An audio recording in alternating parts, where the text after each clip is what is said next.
Alright, this is the video for Prep Test 17 Game 1. Prep Test 17 is also December 1995. So, first game from December 1995.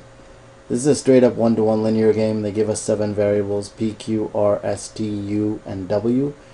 And we're scheduling appointments for these variables 1 through 7. Okay, and it says a physician will have exactly 1 appointment with 7 patients, 1 patient per appointment. That's the language that tells us that it's 1-to-1. Okay, I wrote the rules up really quickly, as usual, to save time. So Q's appointment is at some time before W's. That's this rule right here. We'll discuss the corresponding no-goes in a second.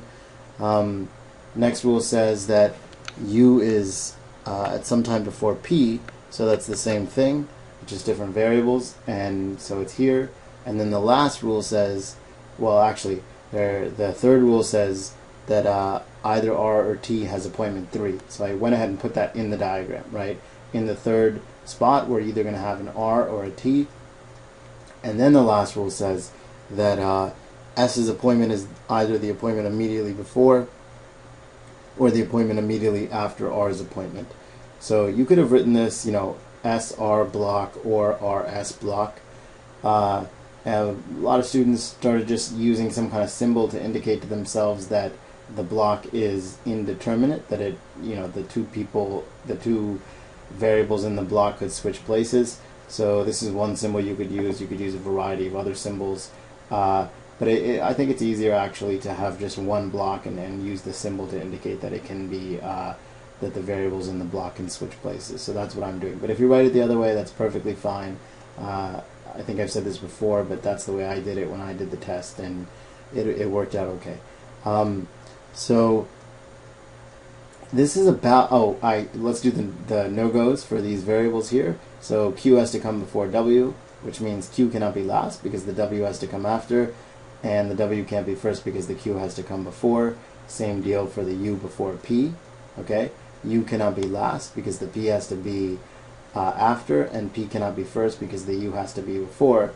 This indeterminate block, because of the fact that it is indeterminate, does not give us any no-goes because we don't know which of the R or S is going to come first, so we can't say for sure that the R can't be last or the R can't be first, because if it's on the back side then it could be last, but if it's in front of S then it could be first. So we can't be, and the same analysis holds for S, so we can't be sure. Whenever you have an indeterminate block, you're really not able to get any no-goes from it.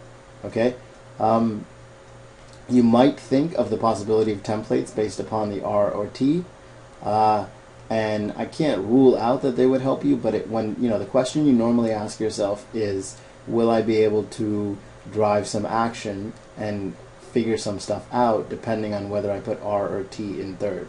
And the way it looks to me, you wouldn't be able to figure that much out. At least that's the way it looks to me. Now, if you put R there, then the S would have to be in 2 or 4, but even that you can't be sure. So whether it's in 2 or whether it's in 4. So my inclination would be not to do any templates because you don't really drive that much action based on the choice of R or T, and so therefore I just go right into the questions. What we expect is that there's going to be a lot of questions that we're just going to have to work out, and because our setup is pretty sparse, there's going to be a lot of questions that we're just going to have to work out, and so we're going to have to do that methodically, confidently, and relatively quickly.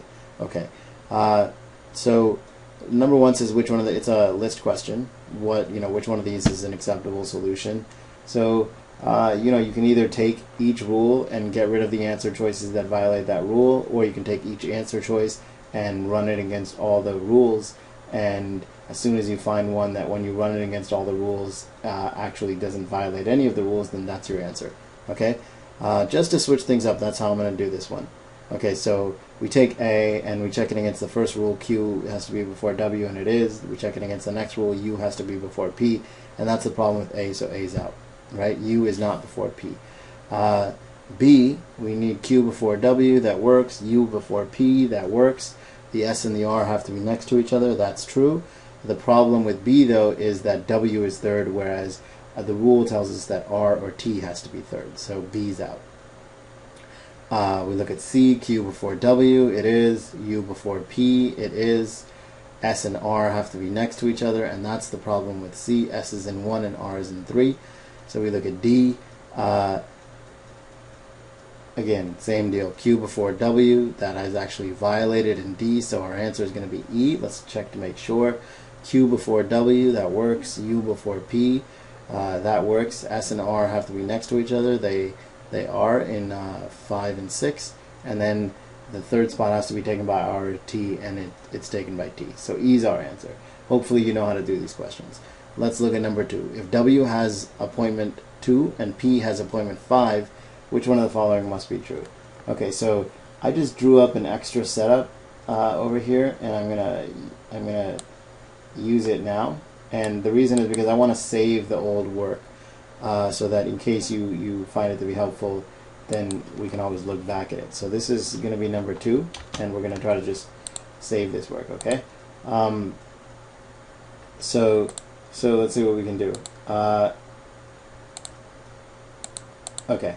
So they told us to put W in 2 and P in 5. So let's go ahead and do that. So I'm going to put W in 2, okay, and I'm going to put P in 5.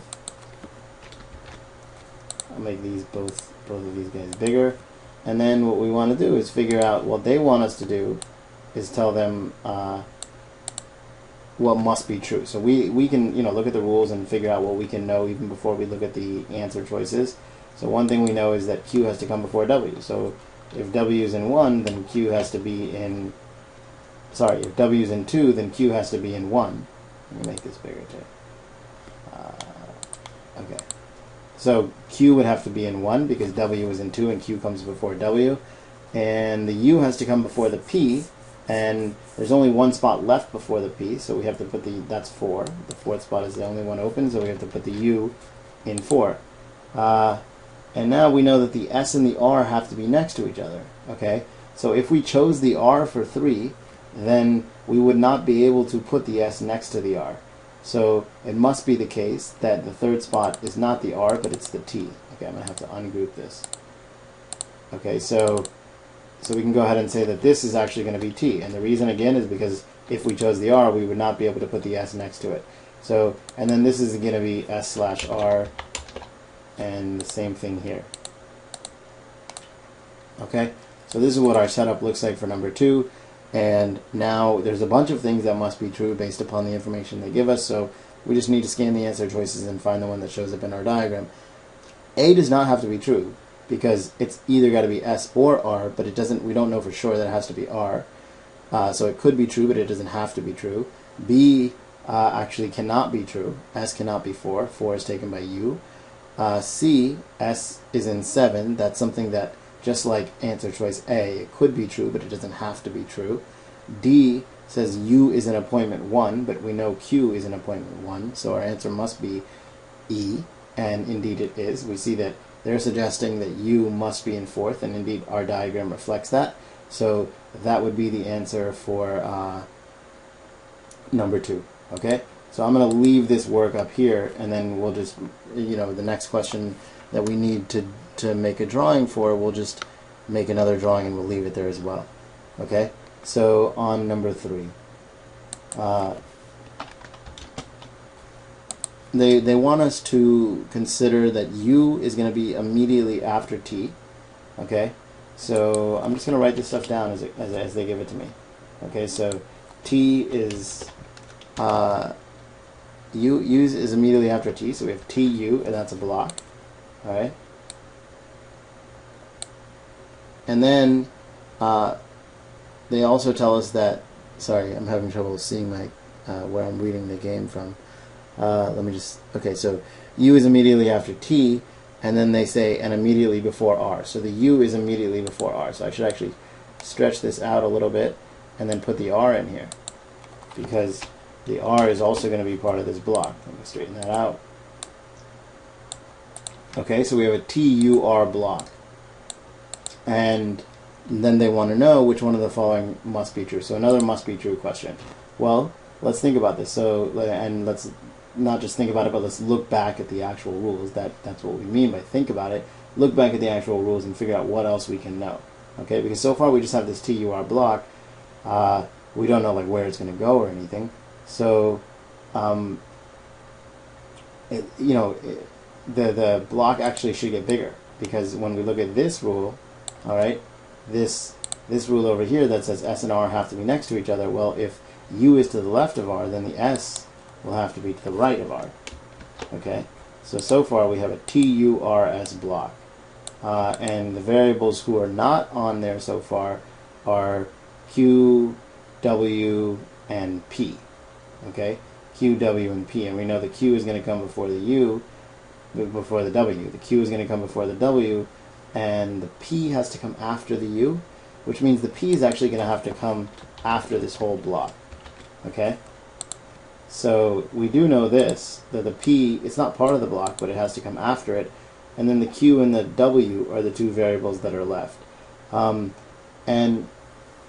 so do we know anything for sure? Well, we haven't placed any variables for sure, but we have we do have a good idea about the sequencing of these 5 variables, and then we know that Q is going to come before W.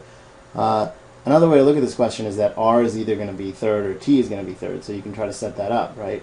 If we put T in third, then U will be fourth, then R will be fifth, then S will be sixth, and then P will be seventh, right? And then Q and W would have to be in first or second. Okay, but what if we put S in third, R in third, then U would be second, T would be first, S would be fourth, and the P could be somewhere on the back side along with the Q and W. So there are actually 2 possibilities for how we can play this out. And you know what, I'm just going to go ahead and do that because I think it might be easier. So let me go over here and draw in one example.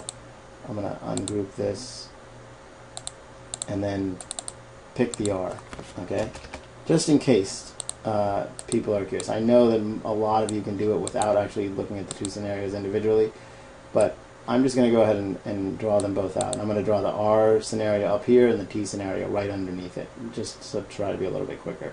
Okay, so if this is R, then this is going to be T, this is going to be U, this is going to be S, and then back here is going to be Q before W, and also the who is left, the P. Okay, and we don't know the relationship between the P and the Q and the W, but we know the Q comes before the W.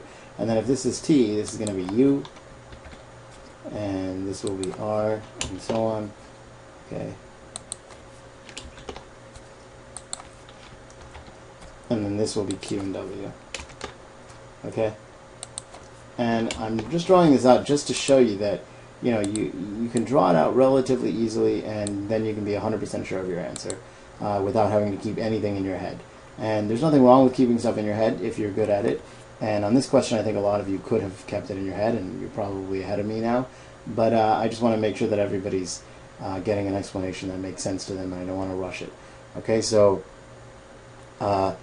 what must be true? So we'll look through the answers, and we'll see which one is going to jive with actually both of these, right? We have two scenarios that could work, and in order to say that it must be true, then we would need for it to be true in both of the scenarios that we came up with.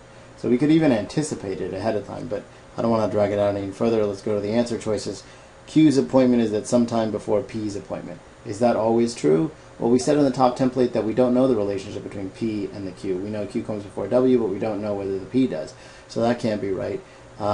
B says S's appointment is sometime before P's appointment. So in template 1 it is, S is before P, and in template 2 it is as well, right? S is in 6 and P is in 7.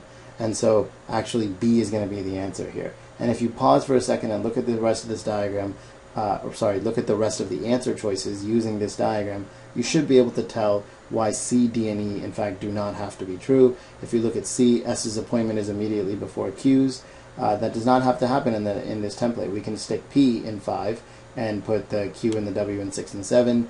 D says W's appointment is immediately before P's appointment. That does not have to happen in the second scenario, right? W's in 2 and P's in 7.